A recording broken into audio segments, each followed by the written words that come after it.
Hello बच्चों, स्वागत है आप सभी का आपके अपने YouTube चैनल के डी मैथ्स पे।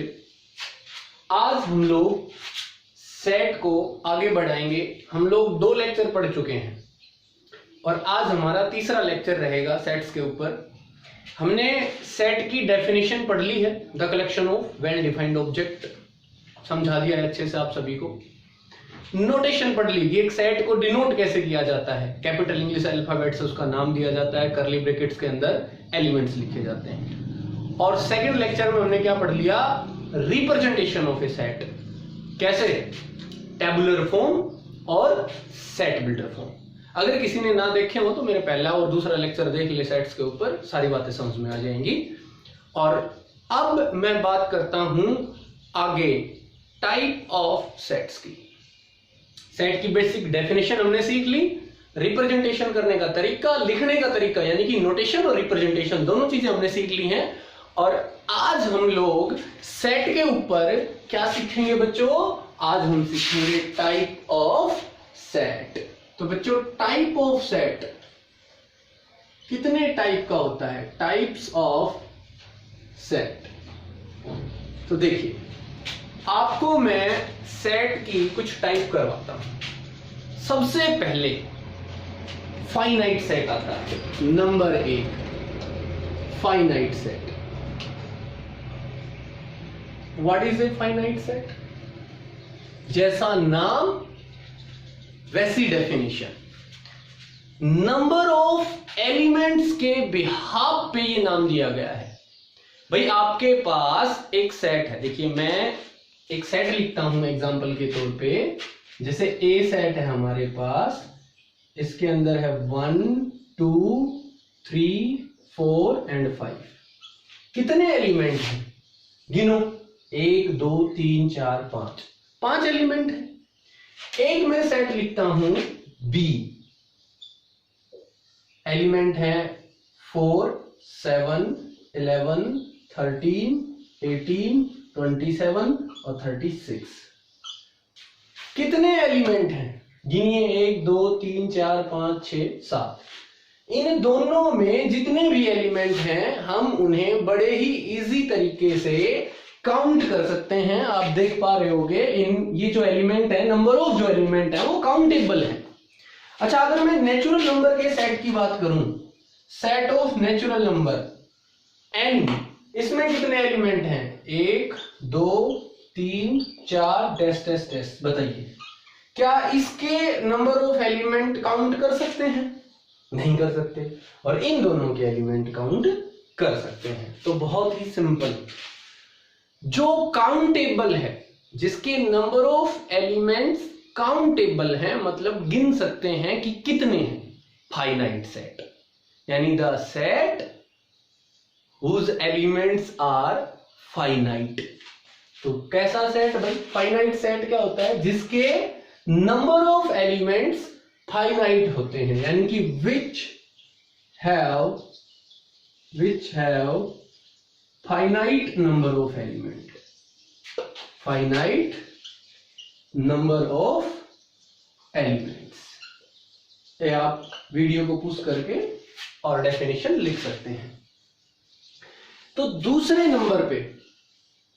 नंबर पे आया हमारे पास इनफाइनाइट सेट।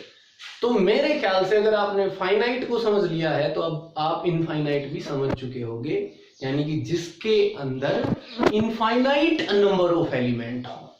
भाई फाइनाइट सेट कौन सा, जिसमें फाइनाइट नंबर ऑफ एलिमेंट, और इनफाइनाइट सेट कौन सा, जिसमें इनफाइनाइट नंबर ऑफ एलिमेंट, मतलब अनकाउंटेबल, गिन नहीं सकता मैं, इतने ज्यादा एलिमेंट होते हैं। तो जैसे the set of natural number, बताइए क्या इसके एलिमेंट्स गिन सकते हो आप, कितने एलिमेंट हैं? बिल्कुल नहीं गिन सकते भाई हम, इसमें इनफाइनाइट नंबर ऑफ एलिमेंट होते हैं। तो the set which has infinite number of elements. तो बच्चों 2 सेट की टाइप हमने पढ़ी, क्या क्या, फाइनाइट सेट और दूसरा इनफाइनाइट सेट। तो इनफाइनाइट सेट क्या हुआ, the set which have infinite number of element, infinite number of elements. ये देखिए बच्चों, तो बेटा समझ में आ गया होगा आपको। दो टाइप, क्या क्या? फाइनाइट सेट पहली टाइप, नंबर ऑफ एलिमेंट जिसके फाइनाइट हो फाइनाइट सेट, जिसमें नंबर ऑफ एलिमेंट्स इनफाइनाइट हो, अनकाउंटेबल हो इनफाइनाइट सेट। इनफाइनाइट सेट के एग्जांपल नेचुरल नंबर का set, the set of real numbers. Real number uncountable होते हैं भाई, बहुत ज्यादा होते हैं। एक और दो के बीच बीच के अगर रियल नंबर काउंट करोगे तो भी इनफाइनाइट है। अगर मैं तुमसे कहूं कि 1 और 1.1 के बीच के रियल नंबर बताइए कितने हैं काउंट करके, नहीं बता सकता। There are infinite number of real numbers between 1 and 1.1। तो दो टाइप होगी क्लियर। तीसरे टाइप देखिए बच्चों, फाइनाइट, इनफाइनाइट। तीसरे नंबर पे इसी टाइप में आते हैं हम सिंगलटन सेट। सिंगलटन सेट देखिए, कोई बहुत इंपॉर्टेंट नहीं है सिंगलटन। कुछ टाइप जो बहुत ज्यादा इंपॉर्टेंट होगी वो मेंशन भी करूंगा जो बहुत ज्यादा काम आती है। फाइनाइट, इनफाइनाइट, सिंपल एक डेफिनेशन एक बार याद कर लो, कोई ज्यादा दिक्कत नहीं आएगी।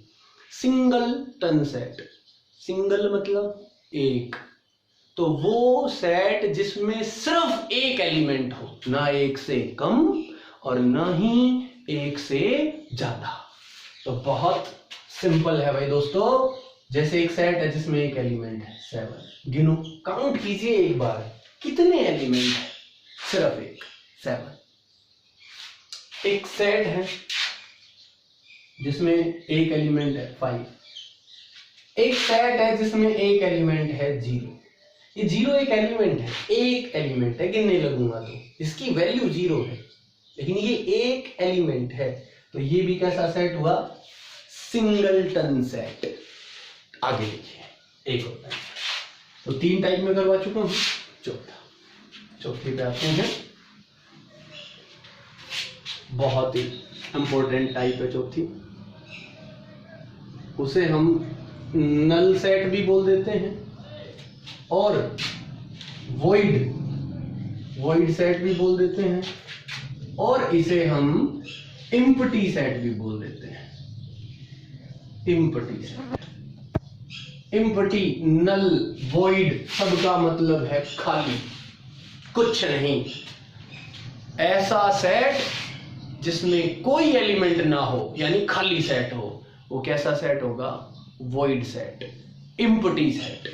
तो मेरे बच्चों ध्यान से देखिए, ध्यान से देखना एक बार। जैसे मैं एक सेट लिखता हूं, ए, करली ब्रैकेट से शुरू, करली पे खत्म, बीच में कोई एलिमेंट नहीं, तो एक ऐसा सेट है एम्प्टी सेट, खाली सेट। इसमें कोई भी एलिमेंट नहीं है, इसमें कोई भी एलिमेंट नहीं है मेरे बच्चों, तो इसे हम कहेंगे एम्प्टी सेट।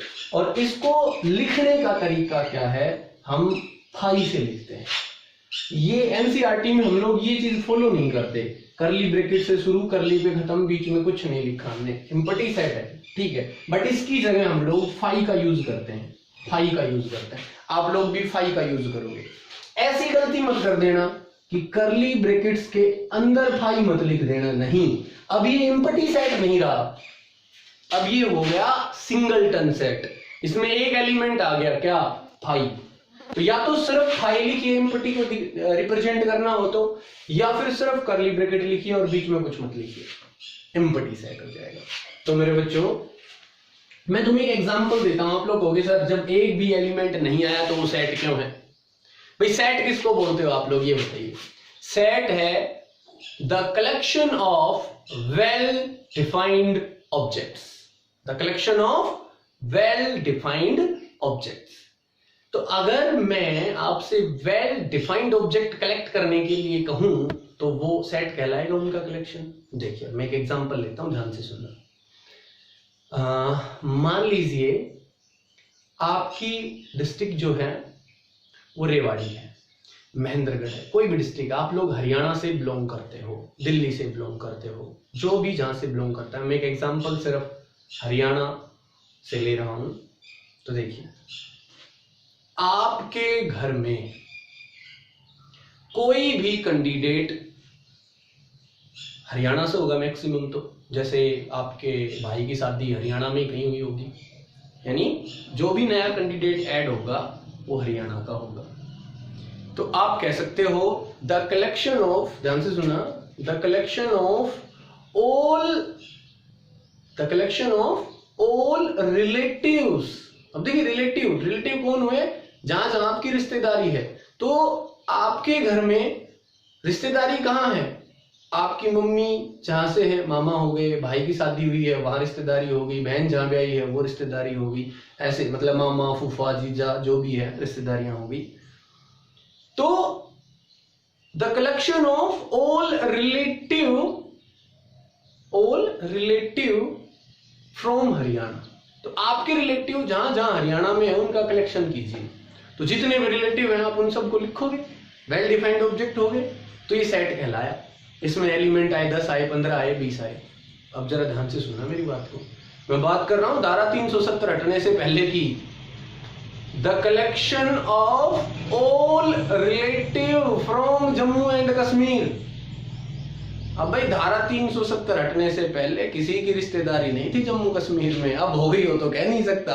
तो इसका मतलब मैंने कहा वो सारे रिश्तेदार, वो सारे रिलेटिव जो कहां से बिलोंग करते हैं, जम्मू कश्मीर से। अब आपकी रिश्तेदारी में कोई जम्मू कश्मीर से बिलोंग नहीं करता, इसका मतलब मैंने कलेक्शन किसका बोला, वेल डिफाइंड ऑब्जेक्ट्स का, लेकिन उसमें एक भी रिलेटिव नहीं निकला, यानी एक भी एलिमेंट नहीं आया। तो एम्प्टी सेट खाली। तो सेट तो है एक ऐसा सेट, एक ऐसे वेल डिफाइंड ऑब्जेक्ट्स का कलेक्शन जहां एक भी ऑब्जेक्ट नहीं आया लेकिन कलेक्शन वेल डिफाइंड का था, यानी जो ऑब्जेक्ट मैंने बोले तो वो वेल डिफाइंड थे, अब उनको सेटिस्फाई करता हुआ एक भी एलिमेंट नहीं था।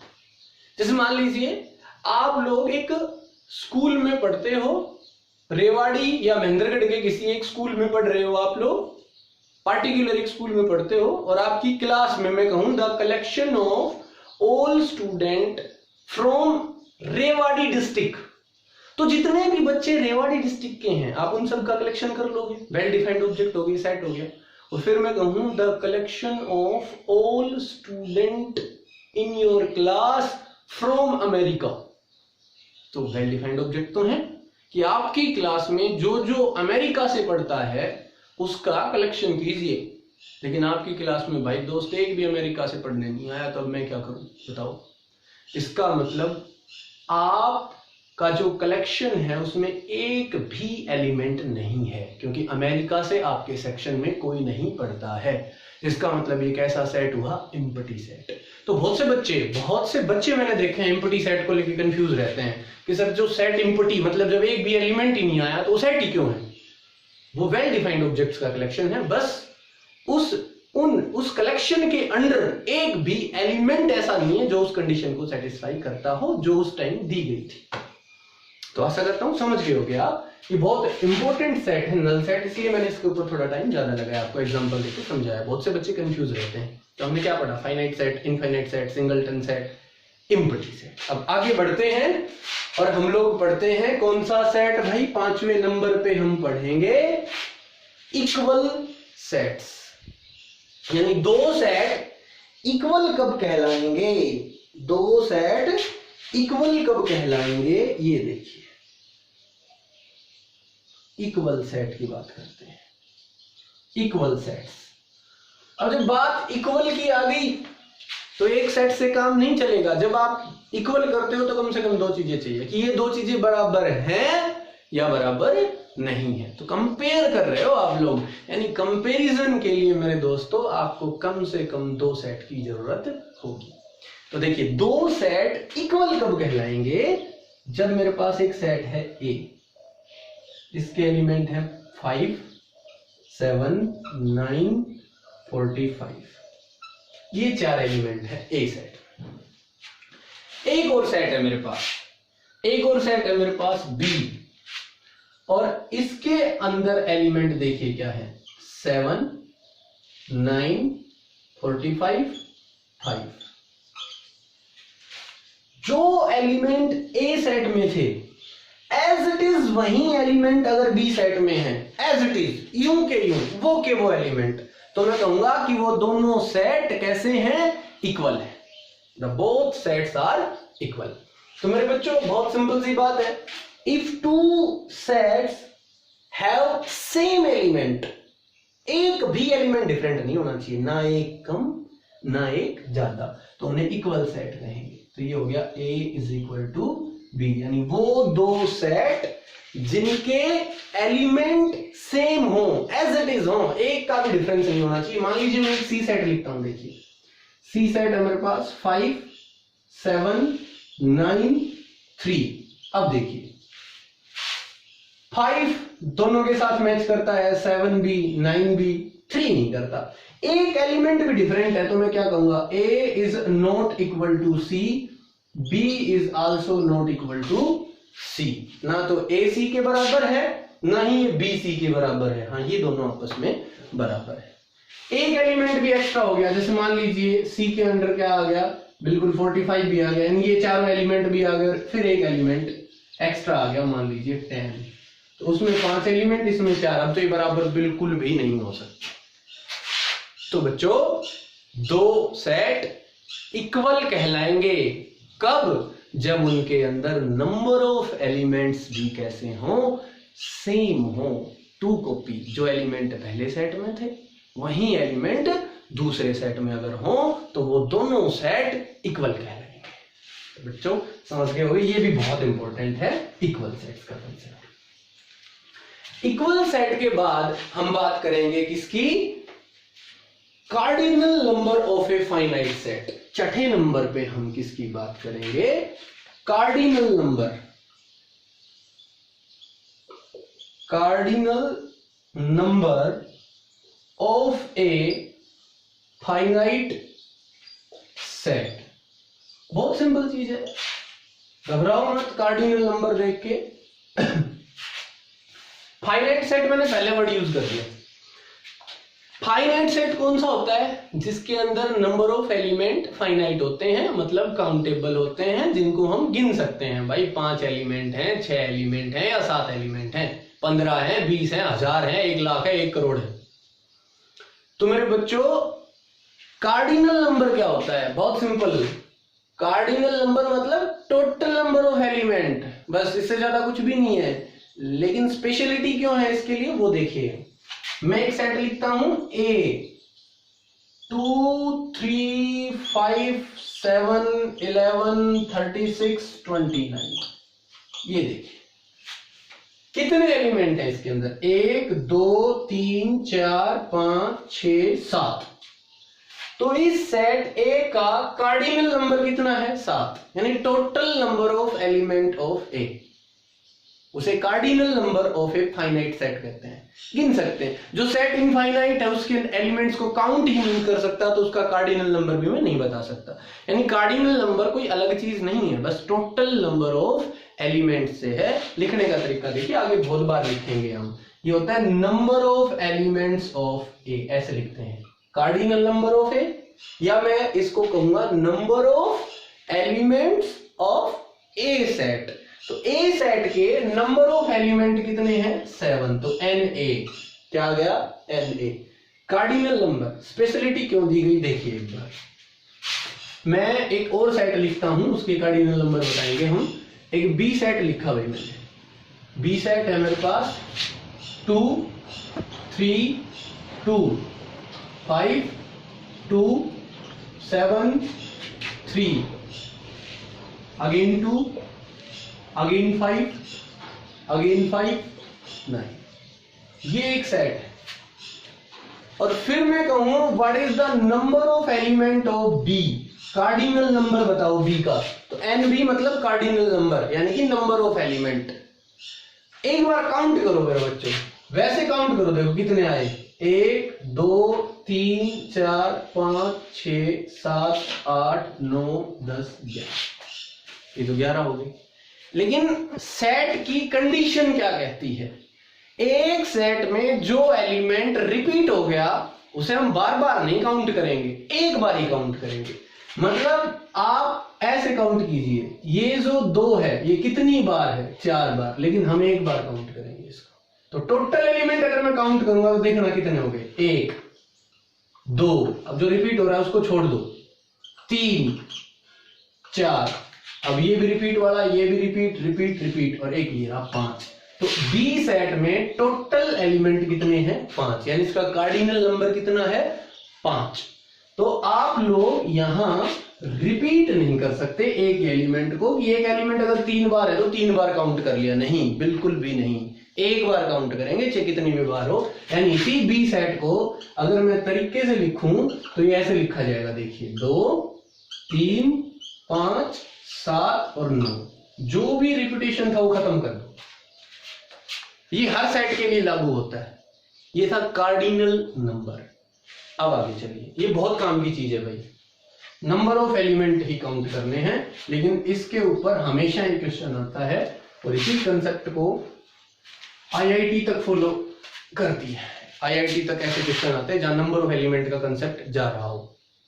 उसके बाद हमारे पास एक चीज और बच गई, इक्विवेलेंट सेट। इक्विवेलेंट सेट, देखिए इक्विवेलेंट सेट क्या होता है? एक होता है इक्वल सेट, अभी मैंने करवाया था आपको, जिनके एलिमेंट एज इट इज हैं सेम, और इक्विवेलेंट सेट वो होते हैं जिनके नंबर ऑफ एलिमेंट सेम हो। एलिमेंट भले ही अलग अलग हो, गिनती में सेम हो, यानी पहले सेट में अगर 5 एलिमेंट है तो दूसरे में भी 5 है, तो कंपेयर कर सकता हूं मैं उनको, तो उनको बोलूंगा इक्विवेलेंट सेट, कंपेरेबल सेट। जैसे ए सेट है मेरे पास, इसके अंदर एलिमेंट हैं 2 4 6 8 12, कितने एलिमेंट हो गए? 5, यानी कि number of element of A is equal to 5।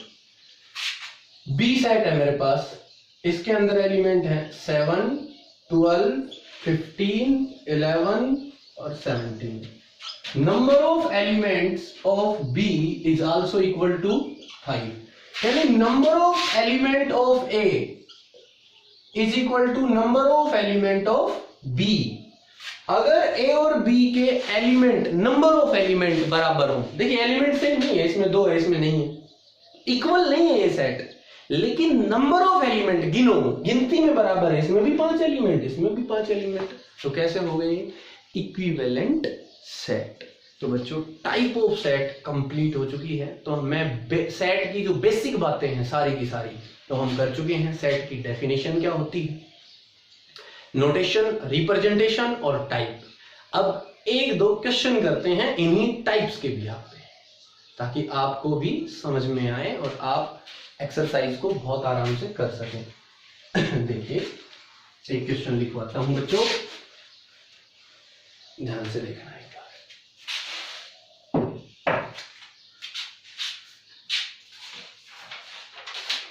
ये देखो, right the following sets which of the, sorry आज का क्वेश्चन नंबर 1 है हमारे पास, आप साथ साथ लिख सकते हैं। Which of the following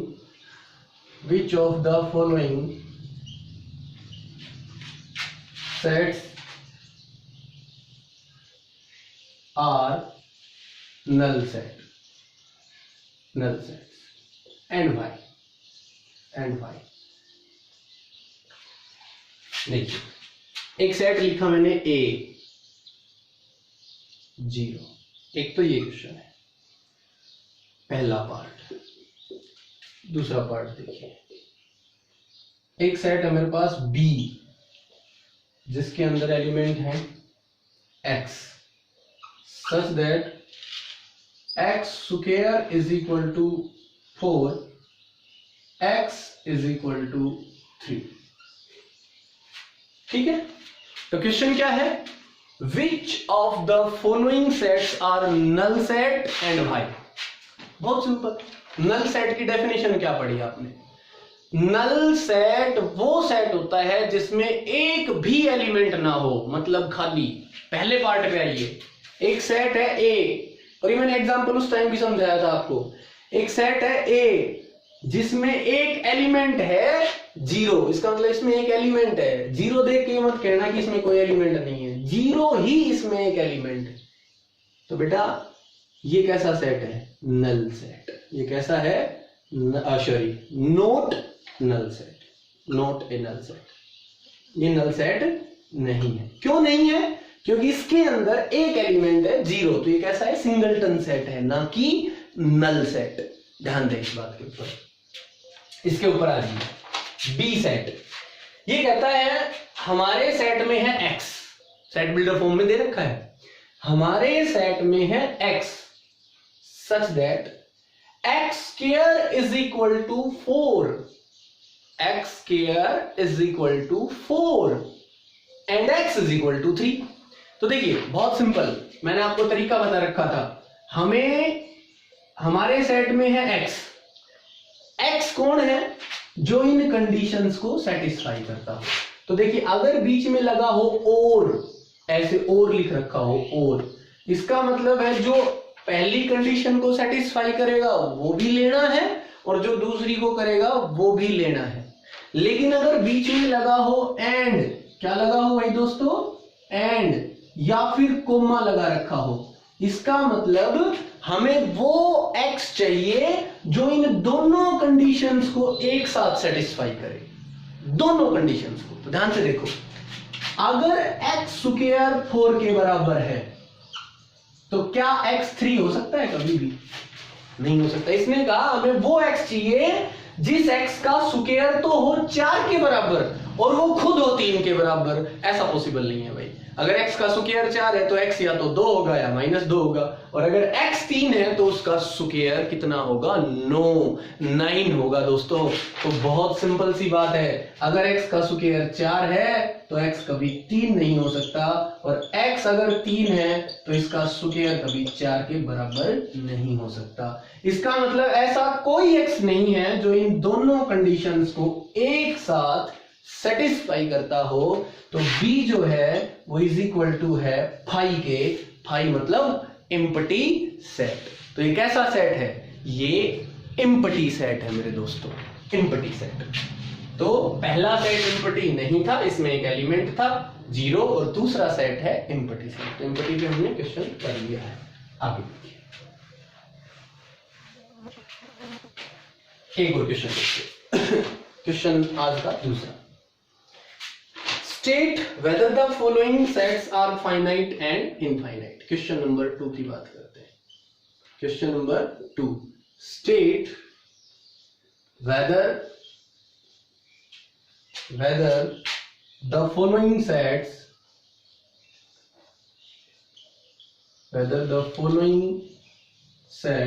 are finite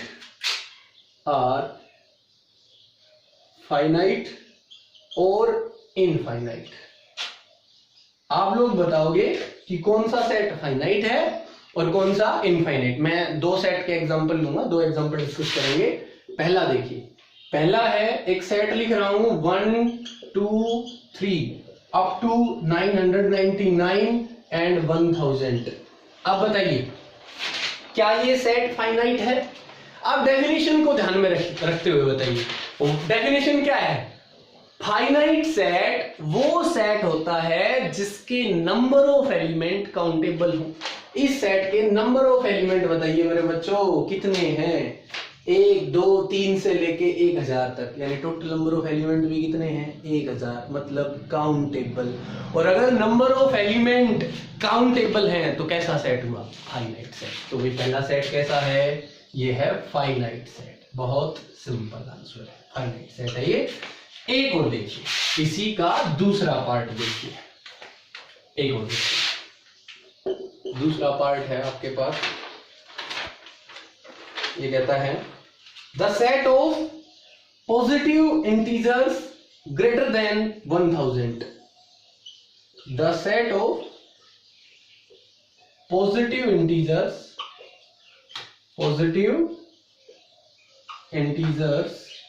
greater than 1000, 1000 से बड़े बड़े पॉजिटिव इंटीजर्स का सेट। 1000 से बड़े बड़े पॉजिटिव इंटीजर कितने होते हैं बताइए? सेट बनाइए। 1000 से बड़े 1001, 1002, 1003, 1004 और चलते चले जाइए, कोई काउंट नहीं कर सकता। बता सकते हो कि कितने ऐसे पॉजिटिव इंटीजर हैं जो 1000 से बड़े हैं? There are infinite number of positive integers which are greater than 1000। तो कैसा सेट है बताइए? Infinite set. कैसा सेट है ये? इनफाइनाइट सेट, क्योंकि इसके अंदर जो नंबर ऑफ एलिमेंट है ना वो इनफाइनाइट है, फाइनाइट नहीं है। तो ये भी समझ में आ गया होगा बेटा। एक कंसेप्ट और पढ़ेंगे, सिर्फ लास्ट क्वेश्चन करेंगे हम लोग इस लेक्चर का, इक्वल सेट्स के ऊपर। इक्वल सेट्स के ऊपर हम एक क्वेश्चन और करेंगे। देखिए क्वेश्चन नंबर 3 देखिए आज का। क्वेश्चन नंबर 3 है, state whether a is equal to b or not. State whether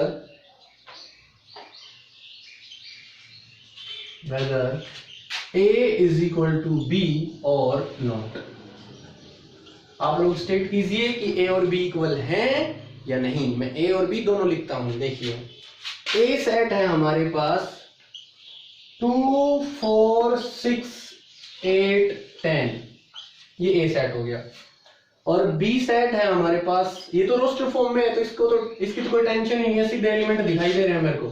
अगर B में एज इट इज 2 4 6 8 10 है तो ये इक्वल है, नहीं तो नहीं है। तो B सेट बिल्डर में दे रखा है कैसे?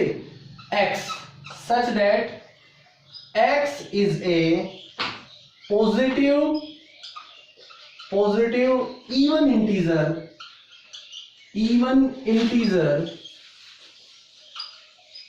Less than equal to 10।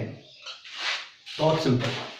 इसने कहा बी सेट में क्या कि हमारे सेट में वो x आएगा जो एक पॉजिटिव इवन इंटीजर है और लेस देन इक्वल टू है 10 के। तो पॉजिटिव और इवन, तो देखिए पॉजिटिव इंटीजर कहां से शुरू होते हैं? 1 से। 0 को ना पॉजिटिव लेते ना ही नेगेटिव। और इवन इंटीजर हो, पॉजिटिव इवन कौन से होते हैं? 2 4 6 8 और 10 या उससे छोटे पॉजिटिव इवन इंटीजर ये हैं 2 4 6 8 10। तो देखिए ए सेट और बी सेट सेम एलिमेंट है 2 4 6 8 10 दोनों में, मतलब A is equal to B. Equal set है दोनों को दोनों।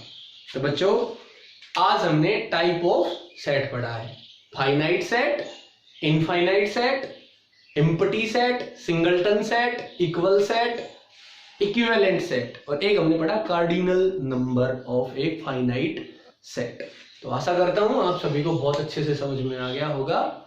अगर समझ में आया हो बहुत अच्छे से तो वीडियो को लाइक करें, चैनल को सब्सक्राइब करें और शेयर करें। Thank you, have a nice day.